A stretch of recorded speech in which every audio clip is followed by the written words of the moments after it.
L'heure de retrouver François Morel, c'est à vous. En ce jour de Noël, une pensée pour l'abbé Leroy de Plestin-les-Grèves. Vous connaissez l'affaire qui fit grand bruit dans Landerneau, sa paroisse et au-delà, mais qui sembla peut-être un peu secondaire après les attentats du 13 novembre. Le père Leroy avait brisé une statue du Christ en s'exclamant « une de moins ». Le père Leroy avait pété les plombs, un Christ et une durite. Émotion à Plestin-les-Grèves, trouble dans les Côtes-d'Armor, scandale dans le monde catholique. À l'évêché de Saint-Brieuc, branle-bas de combat. L'abbé Gérard Nicole, vicaire général du diocèse, fut furibard. On aime ou on n'aime pas le style sulpicien, mais ce n'est pas une raison pour casser le matériel.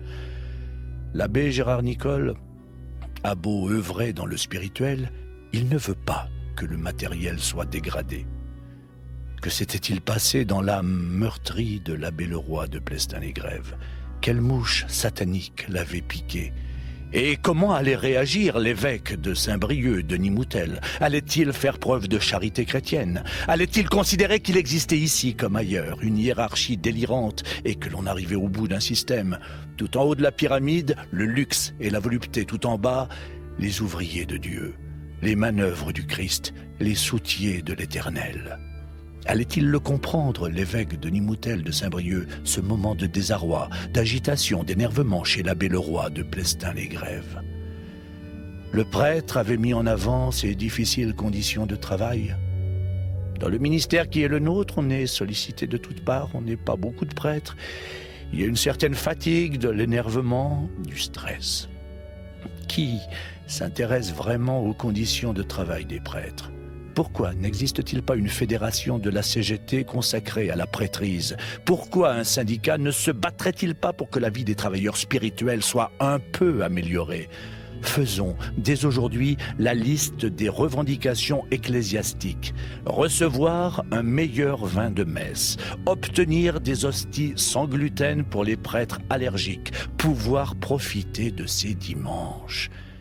Et quand ces serviteurs de Dieu pourront-ils récupérer des jours de RTT en échange de toutes ces messes de minuit qu'à partir de 19h ils ont enchaînées sans rechigner, allant de ville en village, d'église en cathédrale, comme des intermittents du religieux, courant l'offrande comme un cachet?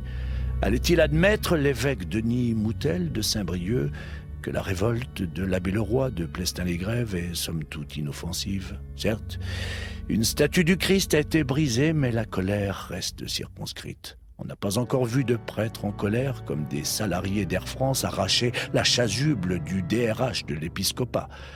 L'attentat perpétré contre la statue du Christ de Plestin-les-Grèves est pardonné.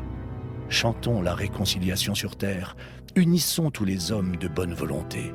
Invitons à la table de la charité et de la miséricorde l'abbé Leroy de Plestin-les-Grèves. Joyeux, joyeux Noël à tous. Merci frère François Morel et très joyeuse fête à vous aussi.